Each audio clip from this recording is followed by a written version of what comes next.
to know how you can stream all the latest and greatest Nintendo Switch games and PS5 games without busting the frickin' bank? Well, this video is for you.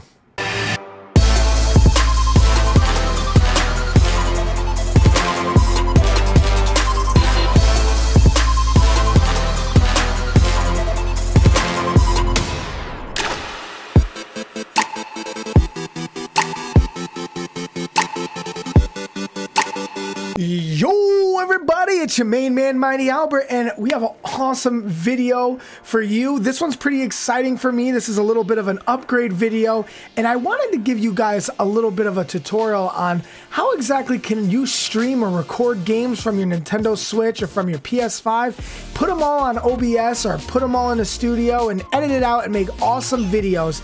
And this is awesome for me because this is an upgrade that is personal for me. It's going in my computer, or it's going towards my setup really, and it's going to be super helpful and you will not bust the bank, okay? But if this is your first time on this channel, welcome. Please don't be afraid to smack the crap out of that like button and subscribe button and stick around, because we have content like this that comes out every Tuesdays and sometimes a little bit in the middle. But don't forget to subscribe and hit that like button. So thanks again. But without any further ado, I don't want to waste any time. What are you talking about, Albert, when it says, you know, you're not busting the bank to, what are you talking about, like a cheap capture card? Or are you talking about, you know, one of those? No, man, you don't want to short out on it. And no, this isn't shorting out, okay?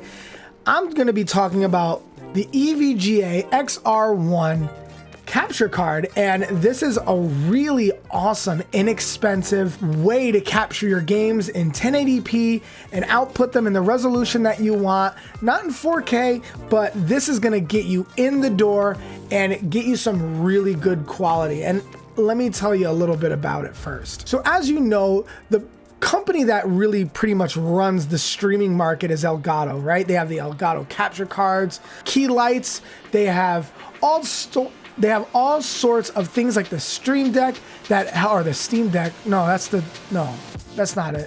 They have all types of things and equipment to help you with your streaming needs.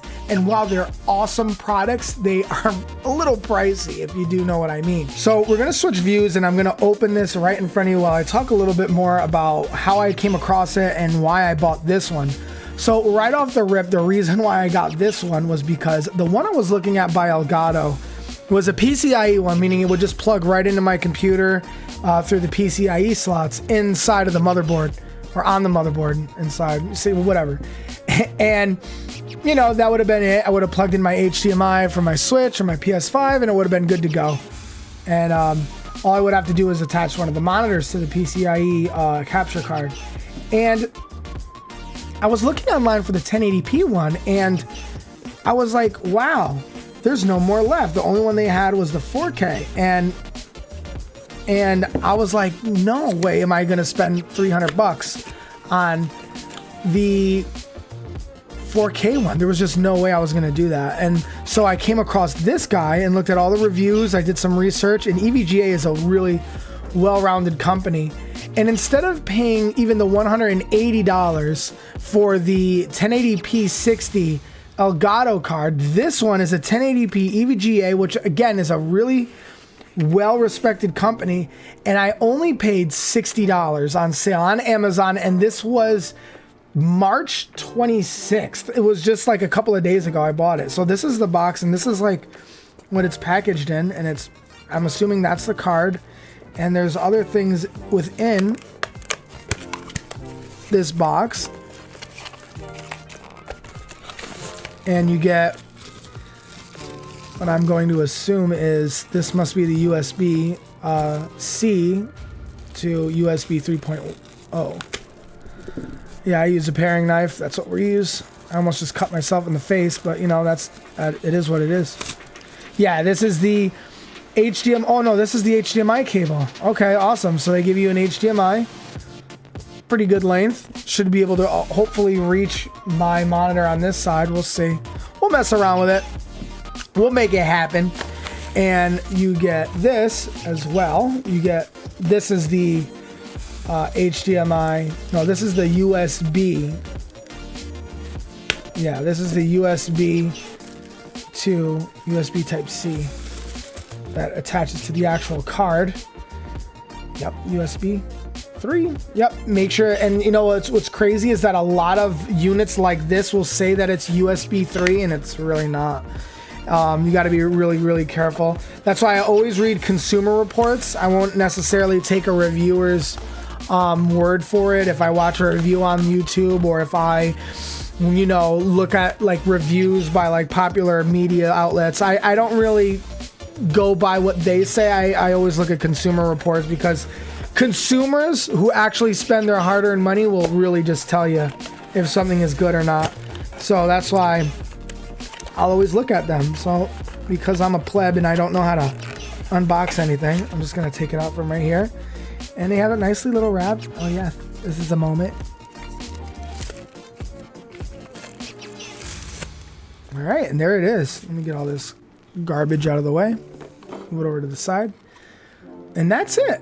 It's very simple. It's small. I actually am like pretty surprised. So this is your out and this is your in. So I am assuming I'm gonna have to read the old fancy. Did it come with instructions? Let's check. Okay. And you got your HDMI out right here, and it has your USB-C, and that's your HDMI in. So you put your display in the out. So you attach the HDMI to the display, and the USB-C to USB 3.0 goes into your PC, and then the HDMI in goes to the console. And that's pretty much it, and that's how you hook it all up. That's really sweet. I'm actually super freaking excited to plug this in. So let's plug it in. All right, guys, as you can see, I actually got into Breath of the Wild. Now, I stink. I've been playing so much freaking Elden Ring. I don't even know what I'm doing. Like, I'm trying to roll right now. Oh my God. Oh my God. So setup was fairly simple. It was a little bit of a pain in the ass, or pain in the balls, really, because I had to figure out a couple of things. Oh my God. How do you dodge? How do you dodge? I'm going to go over again exactly like what it was that I messed up. Oh my God, dude. I gotta get out of here. I got it. I'm going to show you exactly what I messed up, okay? There was something that I couldn't get audio to play over my headphones. I couldn't get the audio right. And it was something very simple. And a lot of people online really weren't covering it, but there was a video that helped me out a lot. And I'm going to link that in the description below, because man, oh man, if it wasn't for this dude, I would have been stuck. Okay, guys, so we're going to go over exactly what the heck was going on with my audio, with my capture card. Okay, I was getting good audio in the recordings. Okay, when I hit record and I played it back, I heard all the audio just fine. However, when I was playing my game through OBS, I wasn't getting any sound. I wasn't hearing any fighting, any music, any of that. Okay, and this was the fix, and it was really simple. So I'm gonna have to switch to this display. And yeah, this is really painful to look at. And yeah, okay, so this display is pretty painful to look at, but I want you to focus on the bottom bar right here. So if you're getting recordings that sound fine, you can hear your playback for your PlayStation or your Switch like me, but you can't hear it while you're playing, this is the fix, and it's very easy. What you're gonna wanna do is you're gonna right click this cogwheel all the way on the bottom. You're gonna scroll all the way to the bottom, right click it, and go to advanced audio properties, and you're gonna see a menu that looks just like this. Try to focus just on this box right here, okay guys? Here, I'm gonna try and extend it a little bit so it's a little bit less distracting. But okay, so what you're gonna do is you're gonna see this box, okay? And in this box, you're gonna find your capture card. Now, I'd show you myself on my capture card, but it's gonna screw up the view of me and showing you my screen, and I'm just too lazy to just fix that. But look, let's pretend that the Yeti was my capture card, okay? Let's say it was the XR1. You're gonna see monitor off. You're gonna click this monitor off, and you're gonna hit monitor in and out, and that's gonna fix your audio issues. You're gonna be able to hear your game through your headphones. Now, there's another step that you need to do before you do that. So make sure you have monitor in and out selected, okay? But what you're also gonna wanna do is you're gonna wanna go to your settings, okay? You're gonna wanna go to settings. Then you're gonna wanna go to audio, okay? Audio. And then when you go to audio, and make sure you're in the scene that is in your captured make sure that you're in the scene of OBS that you want to do this to. So you're going to want to go to audio, and then you're going to want to go to advanced, okay? And then your monitoring device, I can't even speak. Your monitoring device, you're going to want to make it your audio interface where you have your headphones, your speakers. Primarily, you're going to want to set it to headphones, okay? Because then when you're streaming or recording, you're going to have them on, and you're going to hear them only in your ear so that you can enjoy the immersion of your game. And you don't want your audience to hear what they're already hearing through your speakers, because then it's just going to cause feedback and your recordings are going to be sloppy. So you have to make sure that when you hit this drop down window that you're going to actually select the device that you're going to be listening to. So in that case, it's my M Audio Air interface. I hit that, I hit apply, I hit OK, and your problem is definitely 100% fixed. So one of the benefits of gaming with an external console is the fact that you don't really need to bust the bank on a huge gaming PC, because the gaming PC, it runs both the game and it records you at the same time. A lot of people don't realize this, but when you're streaming, it's like you're rendering a video and recording it at the same time, and then you're uploading it to wherever you decide to stream or broadcast to. So it puts a lot of taxation on your computer. And if you don't have the hardware for it, it's not gonna run good at all. You're gonna have a horrible time. So one of the ways to stream on a budget is to actually have a console. And PS5 is an amazing console. I mean, it's got so much great hardware, and you can get a quality stream out of, your PlayStation or your Xbox, and you could stream on a computer that doesn't have any crazy specs. And it's just really awesome. And it's just a fun way to engage with an audience, and it makes some content, and it's just so much fun to make this stuff. I totally recommend this card, and I'm really happy that I purchased this for my own setup for now, because it was something I was really looking forward to, was just streaming and recording gameplay of my own on Nintendo Switch and even Super Nintendo. I have the Super Nintendo HDMIs, when they made the classics. And I have the NES Classic.